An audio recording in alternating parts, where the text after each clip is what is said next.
Hello and welcome back guys. आपने tune in किया है स्टूडेंट अपडेट्स। और गाइज आज की इस वीडियो में हम डिस्कस करेंगे जेके एसएसबी क्लास फोर्थ के एग्जाम के लिए कुछ प्रीवियस ईयर के इंपॉर्टेंट क्वेश्चंस जो कि जेके एसएसबी के एग्जाम्स में बहुत बार आ चुके हैं, या फिर जितने भी गवर्नमेंट जॉब्स के एग्जाम होते हैं उन सब एग्जाम्स में इसी तरह के क्वेश्चंस ही पूछे जाते हैं। सो गाइज अगर आप भी जेके एसएसबी क्लास फोर्थ के एग्जाम की प्रिपरेशन कर रहे हो तो आप सभी के लिए ये वीडियो बहुत ही ज़्यादा इंपॉर्टेंट होने वाली है।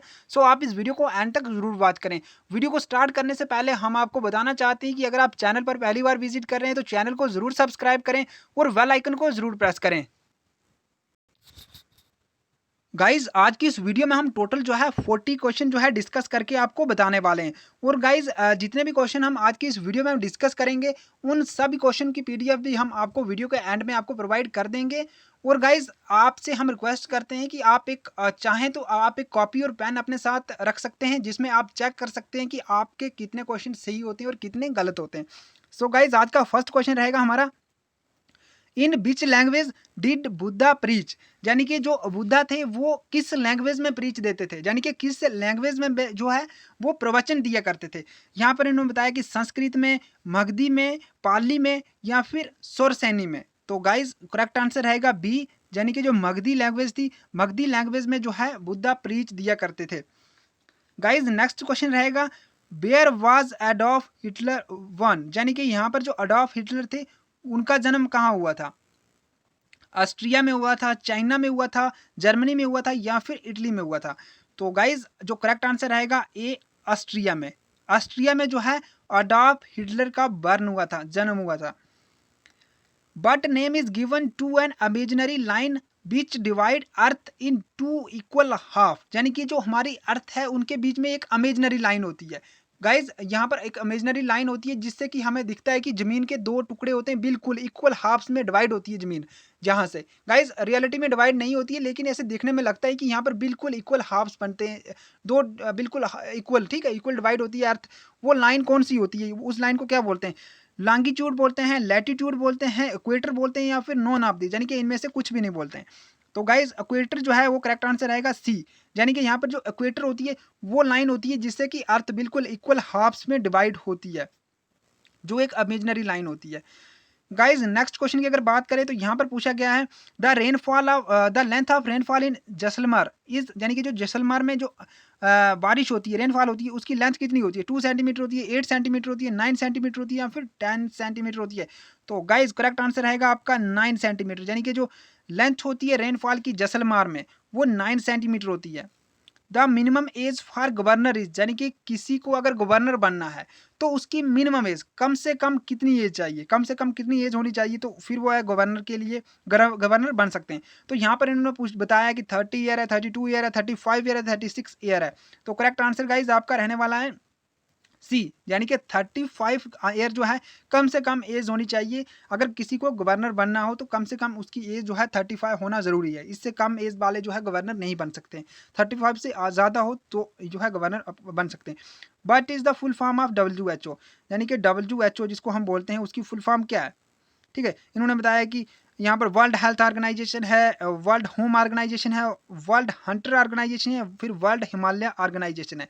तो गाइज करेक्ट आंसर रहने वाला है वर्ल्ड हेल्थ ऑर्गेनाइजेशन। यानी कि जो वर्ल्ड हेल्थ ऑर्गेनाइजेशन है, WHO हम बोलते हैं वर्ल्ड हेल्थ ऑर्गेनाइजेशन को।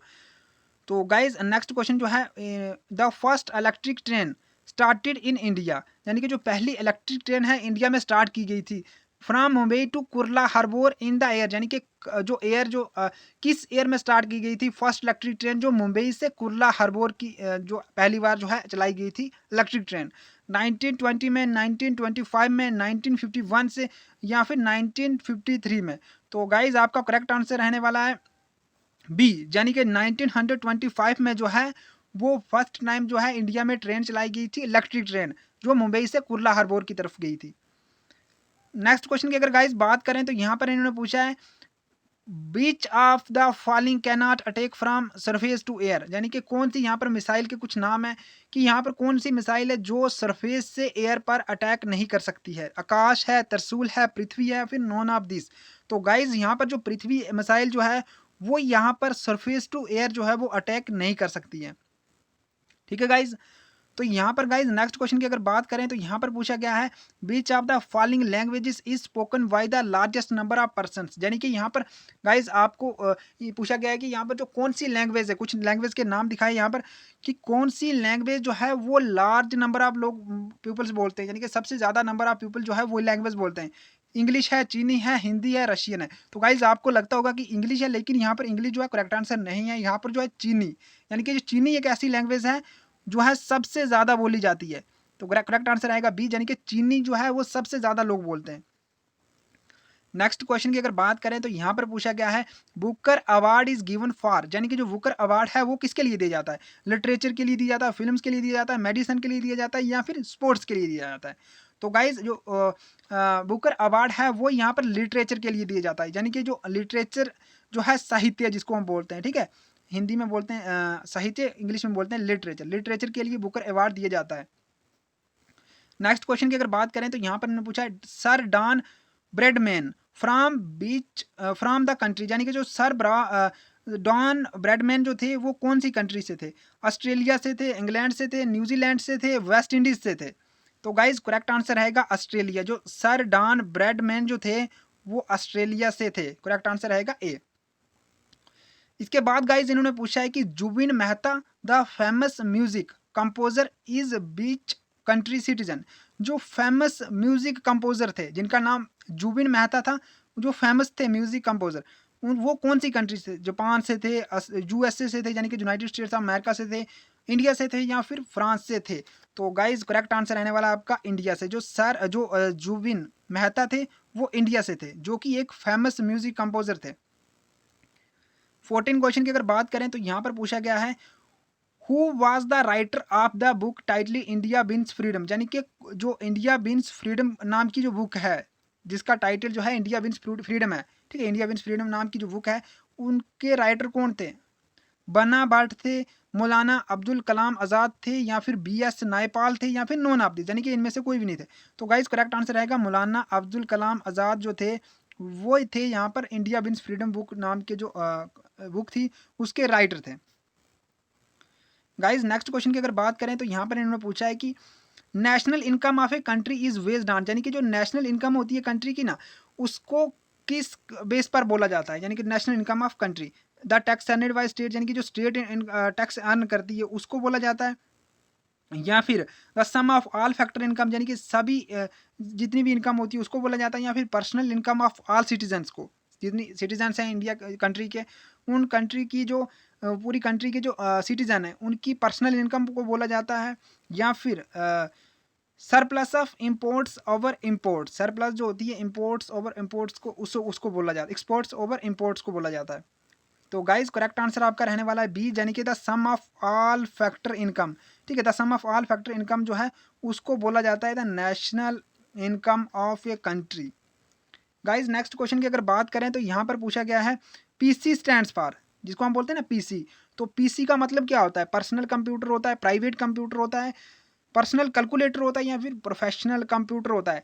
तो गाइज आपका करेक्ट आंसर रहने वाला है ए, यानी कि जिसको हम बोलते हैं पर्सनल कंप्यूटर, पीसी का मतलब होता है पर्सनल कंप्यूटर। 17 क्वेश्चन की अगर बात करें तो यहाँ पर गाइज पूछा है इन्होंने which type of stone the Taj Mahal is made of, यानी कि किस तरह के स्टोन, जिसको ताजमहल किस तरह के स्टोन से बनाया गया है, ठीक है? तो यहाँ पर साल्टी स्टोन से बनाया गया है, ढोलपुर स्टोन से बनाया गया है, मार्बल रेड मार्बल से बनाया गया है, या फिर वाइट मार्बल से बनाया गया है, ठीक है गाइज? तो यहाँ पर जो करेक्ट आंसर रहेगा वाइट मार्बल से, श्वेत संगमरमर बोलते हैं जिसको हम, उसको वाइट मार्बल बोलते हैं, ठीक है, वाइट मार्बल से जो है ताजमहल बनाया गया है। Teacher day celebrate every year on, यानी कि जो टीचर डे है वो सेलिब्रेट किया जाता है हर साल, कौन से दिन को सेलिब्रेट किया जाता है? 5 सितंबर को, 6 सितंबर को, 7 सितंबर को, या फिर 8 सितंबर को? तो गाइज 5 सितंबर को जो है हम, इसका करेक्ट आंसर रहेगा हम टीचर डे सेलिब्रेट करते हैं एवरी ईयर 5 सितंबर को। The speed of laser printer is measured in, यानी कि जो लेजर प्रिंटर होता है जिससे हम पेज वगैरह जो हमारे पेज होते हैं उसको प्रिंट करते हैं, लेजर प्रिंट होता है जो, ठीक है, उसका इस्तेमाल जब करते हैं हम तो उसकी स्पीड को कैसे मेजर करते हैं, कैसे नापते हैं उसकी स्पीड को? DPM में, PPM में, CPS में, या फिर DPS में? ठीक है गाइज, तो आपका करेक्ट आंसर रहने वाला है बी, यानी कि यहाँ पर PPM से जो है उसकी स्पीड को चेक करते हैं। इन CSIR, आई स्टैंड फॉर, यानी कि जो CSIR नाम की जो फुल फॉर्म होती है उसकी आई का क्या मीनिंग है? CSIR में जो आई का मीनिंग क्या है? इंडिया है, इन्वेस्टमेंट है, इंडस्ट्रियल है या फिर इंस्ट्रूमेंट है? तो गाइज जो CSIR में जो आई का इस्तेमाल है वो यहाँ पर इंडस्ट्रियल के लिए किया जाता है, ठीक है, आई का मतलब है इंडस्ट्रियल। गाइज नेक्स्ट क्वेश्चन की अगर बात करें तो यहाँ पर इन्होंने पूछा है था weight of an object on the moon is dash its weight on earth, यानी कि जो वेट होता है किसी भी ऑब्जेक्ट का मून के ऊपर कितना होता है जब उसका अर्थ के ऊपर, अर्थ के मुकाबले भी जमीन उसका अर्थ का अगर वेट देख कर जाएं तो यहाँ पर उसका मून पर क्या वेट होगा? 1/2, 1/6, 6 टाइम होगा या इक्वल होगा? तो गाइज 1/2, ठीक है, यानी कि जो मून पर वेट होगा वो 1/2 रहेगा उसका, ठीक है गाइज। तो यहाँ पर नेक्स्ट क्वेश्चन की अगर गाइज बात करें तो यहाँ पर पूछा गया है the focal length of a convex mirror is all पे, जो फोकल लेंथ होती है कन्वेक्स मिरर की वो कितनी होती है? 6 सेंटीमीटर होती है, 20 सेंटीमीटर होती है, 10 सेंटीमीटर होती है या फिर नॉन ऑफ दिस, यानी कि इनमें से कुछ भी नहीं होती है।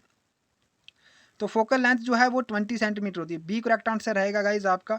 जो फोकल लेंथ होती है कन्वेक्स मिरर, एक कॉन्केव मिरर होता है, कन्वेक्स होता है, तो कन्वेक्स मिरर की जो फोकल लेंथ होती है वो 20 सेंटीमीटर रहती है। 23 क्वेश्चन की अगर गाइज बात करें तो यहाँ पर इन्होंने पूछा है but is the device that set up and step down the voltage in AC, वो कौन सी डिवाइस है जिसको हम सेट अप और सेट डाउन करते हैं वोल्टेज एसी की, अल्टरनेटिंग करंट की जो वोल्टेज होती है उसको स्टेप अप करते हैं, स्टेप डाउन करते हैं, वो कौन सी डिवाइस है? ट्रांसफार्मर है, इंडिकेटर है या फिर कंडक्टर है या फिर डायनमो है? तो गाइज करेक्ट आंसर रहेगा आपका ए, यानी कि जो ट्रांसफार्मर है उसको, उससे ही हम स्टेप अप करते हैं, स्टेप डाउन करते हैं जो एसी की वोल्टेज होती है, अल्टरनेटिंग करंट की वोल्टेज होती है। Electromagnetic radiation is emitted by beach of the following, जो इलेक्ट्रोमैग्नेटिक रेडिएशन होती है ना वो किससे एमिट होती है, किससे निकलती हैं? एक्सरे से निकलती हैं, इलेक्ट्रॉन से निकलती हैं, अल्ट्रासोनिक से निकलती हैं, फिर नॉन ऑफ दिस, यानी कि इनमें से किसी से भी निकलती है। तो जो गाइज इलेक्ट्रोमैग्नेटिक रेडिएशन होती है वो एक्सरे से निकलती है, ठीक है, इलेक्ट्रोमैग्नेटिक रेडिएशन एक्सरे से। तो गाइज नेक्स्ट क्वेश्चन की अगर बात करें तो यहाँ पर पूछा गया है who invented the laser, laser को किसने इन्वेंट किया था, लेजर का आविष्कार किसने किया था? माइकल फेराडे ने किया था, चार्ली बेबिस ने किया था, रोजटन ने किया था या फिर TH माइमैन ने किया था? तो गाइज जो लेजर था ना, लेजर का इन्वेंट जो है TH माइमैन ने किया था। करेक्ट आंसर आएगा D, TH Maiman. But is the mass of an electron, जो इलेक्ट्रॉन है उसका मास कितना होता है? इन्होंने बोला 1/1850 ग्राम, 0.1 ग्राम, 9.1 इंटू 10 की रेज पावर 28 ग्राम या फिर नॉन ऑफ दिस। तो गाइज जो करेक्ट आंसर रहेगा आपका वो है 9.1 इंटू 10 की रेज टू पावर 28 ग्राम होता है, ठीक है, करेक्ट आंसर ये रहेगा आपका C. The fuel is used in a nuclear reactor, यानी कि जो न्यूक्लियर रिएक्टर है उसमें कौन सा फ्यूल इस्तेमाल किया जाता है? तो यहाँ पर AG है, जू 235 है या फिर जू 239 है या फिर कोबाल्ट? तो गाइज करेक्ट आंसर रहने वाला है आपका बी, यानी कि जू 35, जो यूरेनियम 235 का इस्तेमाल किया जाता है न्यूक्लियर रिएक्टर में। नेक्स्ट क्वेश्चन की गाइज अगर बात करें तो यहाँ पर पूछा गया है dry ice is composed of, जो ड्राई आइस सूखी जो बर्फ होती है वो किस की बनी होती है? हाइड्रोजन की बनी होती है, कार्बन डाइऑक्साइड की बनी होती है, ऑक्सीजन की बनी होती है या फिर हीलियम की बनी होती है? ठीक है गाइज, तो यहाँ पर गाइज आपका करेक्ट आंसर रहेगा कार्बन डाइऑक्साइड, जो सूखी बर्फ होती है वो कार्बन डाइऑक्साइड की बनी होती है। नेक्स्ट क्वेश्चन की गाइज अगर बात करें तो यहाँ पर पूछा है due to which of the factor the energy never exhaust on the sun, यानी कि जो किस फैक्टर की वजह से जो सूरज की एनर्जी है, जैसे आप सभी जानते हैं सूरज में तो एनर्जी तो है ना, हीट एनर्जी होती है, लाइट एनर्जी है, तो मतलब जो सूरज की एनर्जी है वो खत्म क्यों नहीं होती है, किस फैक्टर की वजह से खत्म नहीं होती है? ठीक है गाइज, तो यहाँ पर मैंने बोला न्यूक्लियर फिजन की वजह से, न्यूक्लियर फ्यूजन की वजह से या फिर दोनों की वजह से, यानी कि बहुत, या फिर नॉन ऑफ, यानी कि इनमें से किसी की वजह से भी नहीं। तो न्यूक्लियर फ्यूजन की जो वजह से यहाँ पर जो एनर्जी होती है ना वो सन की एनर्जी कभी भी यहाँ पर एग्जॉस्ट नहीं होती है, ख़त्म नहीं होती है। Metal used for making electric cable, यानी कि वो मेटल इस्तेमाल की जाती है जो इलेक्ट्रिक केबल बनाने के लिए इस्तेमाल की जाती है। ठीक है गाइज, यहाँ पर उन्होंने बोला है कि वो मेटल जो इलेक्ट्रिक केबल बनाने के लिए इस्तेमाल की जाती है उसको क्या बोलते हैं? PB बोलते हैं, AG बोलते हैं, CU बोलते हैं या फिर SN, यानी कि वो कौन सी मेटल इस्तेमाल की जाती है इलेक्ट्रिक केबल बनाने के लिए? तो गाइज इलेक्ट्रिक केबल बनाने के लिए CU यानी कि कॉपर का इस्तेमाल किया जाता है इलेक्ट्रिक केबल बनाने के लिए। The human brain wait approximately, जो ह्यूमन का ब्रेन होता है उसका वेट कितना होता है? अप्रॉक्सीमेटली कम ज़्यादा भी हो सकता है लेकिन एवरेज मतलब थोड़ा बहुत कम ज़्यादा भी रहता है, लेकिन यहाँ पर जो करेक्ट आंसर आएगा आपका वो है 1400 ग्राम। यानी कि बी करेक्ट आंसर रहेगा आपका 1400। थोड़ा बहुत ज़्यादा भी हो सकता है, कम भी हो सकता है, लेकिन 1400 जो है अप्रॉक्सीमेटली होता है। 1400 ग्राम, 1 kg 400 ग्राम। ये weight is related to which of the following, यानी कि जो बैट है जिसको हम चमगादड़ बोलते हैं वो किससे रिलेटेड है। ठीक है गाइज, यहाँ पर बोला मैमल से है, वर्ड से है, अर्थोपोड से है, रिप्टाइल से। तो जो मैमल्स होते हैं गाइज आपको पता ही, जो अपने बच्चों को दूध देते हैं, बर्ड्स वगैरह जो परिंदे होते हैं जिनको एप्स भी बोलते हैं हम, अर्थोपोड्स भी आप सभी जानते हैं, और रिप्टाइल्स जो होते हैं वो स्नेक्स वगैरह आते हैं जिनमें। ठीक है, तो यहाँ पर जो करेक्ट आंसर रहेगा, जो बैट्स होते हैं वो मैमल्स में आते हैं। ठीक है, मैमल, ये आंसर आपका करेक्ट आंसर रहेगा ए, मैमल्स। ठीक है, नेक्स्ट अगर क्वेश्चन की बात करें तो यहाँ पर पूछा इन्होंने बीच इज द स्वीटेस्ट शुगर, यानी कि सब, देखो शुगर भी डिफरेंट टाइप की होती है, यहाँ पर स्वीटेस्ट शुगर कौन सी है। यहाँ पर इन्होंने बताया कि ग्लूकोज है, लैक्टोज है, सरोज है, या फिर फ्रक्टोज है। तो गाइज जो सबसे ज़्यादा स्वीटेस्ट होती है, सबसे ज़्यादा स्वीट होती है जो, वो फ्रक्टोज होती है। करेक्ट आंसर डी रहेगा, फ्रक्टोज जो है वो स्वीटेस्ट शुगर है, सबसे ज़्यादा मीठी है। ठीक है गाइज, नेक्स्ट गाइज अगर क्वेश्चन की बात करें तो यहाँ पर इन्होंने पूछा है which of the following cause influenza disease, यानी कि कौन सा जो माइक्रो ऑर्गेनिज्म है जिससे इन्फ्लुएंजा डिजीज होता है। बैक्टीरिया से होता है, वायरस से होता है, फंजाई से होता है, नॉन ऑफ दिस। तो गाइज आपको ये भी पता होना चाहिए कि जो इन्फ्लुएंजा वायरस बोलते हैं हम, यानी कि इन्फ्लुएंजा जो है वो डिजीज जो है वो वायरस की वजह से होता है, यानी कि उसको डिजीज काज करने वाला एक वायरस है, ना कि बैक्टीरिया या फिर फंजाई। ठीक है, तो वायरस जो है आपका बी करेक्ट आंसर रहेगा, जो इन्फ्लुएंजा डिजीज होता है ना वो वायरस की वजह से होता है। तो गाइज नेक्स्ट क्वेश्चन की अगर बात करें तो यहाँ पर पूछा था main gas casting green house effect, यानी कि जो मेन गैस, ऐसे तो बहुत गैसेज होती हैं लेकिन जो खास तरह की गैस है जिससे ग्रीन हाउस इफेक्ट होता है वो कौन सी है। ऑक्सीजन है, नाइट्रोजन है, अमोनिया है, कार्बन डाइऑक्साइड है। तो गाइज करेक्ट आंसर आपका रहने वाला है डी, यानी कि कार्बन डाइऑक्साइड जो है वो जो है कार्बन डाइऑक्साइड की वजह से ही जो है ग्रीन हाउस इफेक्ट होती है, सबसे ज़्यादा कारण जो है कार्बन डाइऑक्साइड की वजह से होती है। तो गाइज 36 क्वेश्चन की अगर बात करें तो यहाँ पर पूछा है 252 अपान 18 इजिकल टू 252 को 18 के साथ डिवाइड करो तो क्या आएगा। मतलब यहाँ पर 18 के साथ अगर डिवाइड करना हो 252 को, यानी कि अपान 252 अपान 18 हो तो क्या आता है। तो गाइज करेक्ट आंसर आपका रहता है ए, यानी कि 14, जो आपका डिवाइड करने के बाद क्या आएगा, 14 आएगा। नेक्स्ट क्वेश्चन की अगर गाइज बात करें तो यहाँ पर पूछा गया है a sum of rate 750 become rate 795 in 2 years, यानी कि 750 रुपीज़ जो है वो 795 रुपीज़ बन जाते हैं 2 ईयर्स में bye simple interest, simple interest के। ठीक है, 750 थे, 795 बन गए। तो यहाँ पर 2 ईयर का टाइम लगा, यानी कि 2 सालों का टाइम लगा, उसके बाद 295 बन गए। Then the rate of simple interest is, तो रेट अब निकालोगे क्या हो सकता है जब 795 बन गए, 8% होगा, 5% होगा, 4% होगा, या फिर 3% होगा। तो गाइज करेक्ट आंसर रहेगा आपका 3%। अगर रेट ऑफ इंटरेस्ट होगा तो यहाँ पर 2 सालों में 750 रुपीज़ जो है 795 बन जाते हैं। नेक्स्ट क्वेश्चन की अगर गाइज बात करें तो यहाँ पर इन्होंने बोला है 1 square plus 2 square plus 3 square क्या आता है। तो यहाँ पर गाइज अगर 1 स्क्वायर करेंगे प्लस 2 स्क्वायर करेंगे प्लस 3 स्क्वायर करेंगे तो क्या आता है। तो यहाँ पर गाइज आपका आता है 14। ठीक है, इन सबको यहाँ पर स्क्वायर लगाने के बाद प्लस करने के बाद जो है 14 आता है। नेक्स्ट क्वेश्चन की अगर गाइज बात करें तो यहाँ पर इन्होंने बोला है choose the HCF of 144 180 180 and 192, यानी कि HCF निकालो, इनका HCF क्या आता है 144 180 का 192 का। तो गाइज करेक्ट आंसर आपका रहेगा सी, यानी कि यहाँ पर 12 आता है, इनका HCF निकालना हो तो यहाँ पर 12 आएगा। नेक्स्ट क्वेश्चन की गाइज अगर बात करें तो यहाँ पर आज का हमारा लास्ट क्वेश्चन रहेगा, यानी कि 40 क्वेश्चन रहेगा। यहाँ पर इन्होंने बोला है कि 8 स्क्वायर 8 की पावर 0 प्लस 8 स्क्वायर। ठीक है, यहाँ पर इन्होंने बोला 8 की पावर 0 प्लस 8 स्क्वायर। तो यहाँ पर गाइज आप समझ सकते हो 8 को 0 के साथ मल्टीप्लाई करेंगे तो 0 आएगा। तो यहाँ पर इन्होंने ऑप्शन दिखाया 16 64 65 80। तो यहाँ पर बचा हमारे पास 8 स्क्वायर। अब 8 को 8 के साथ मल्टीप्लाई करो तो यहाँ पर आपके पास सीधा सीधा आंसर जो है आ जाएगा सी, यानी कि यहाँ पर आपका करेक्ट आंसर रहेगा जो वो रहेगा आपका सी 65। ठीक है गाइज, तो यहाँ पर आपका करेक्ट आंसर रहेगा, ठीक है, सी रहेगा। तो गाइज आज का ये लास्ट क्वेश्चन था। अगर आपको कोई डाउट रहता है तो आप हमें कमेंट करके बता सकते हो। और गाइज इस कंप्लीट जो क्वेश्चन जितने भी यहाँ पर क्वेश्चन है इनकी कंप्लीट PDF फाइल भी आपको हमारे टेलीग्राम पे चैनल पे मिल जाएगी। आप हमारे टेलीग्राम चैनल को ज्वाइन कर सकते हो। टेलीग्राम चैनल का लिंक भी वीडियो की डिस्क्रिप्शन में हम प्रोवाइड कर देंगे, वहाँ से आप इनकी PDF फाइल भी डाउनलोड कर सकते हो। और गाइज इस वीडियो को शेयर ज़रूर करें, ताकि दूसरों की भी हेल्प हो सके। Thanks for watching.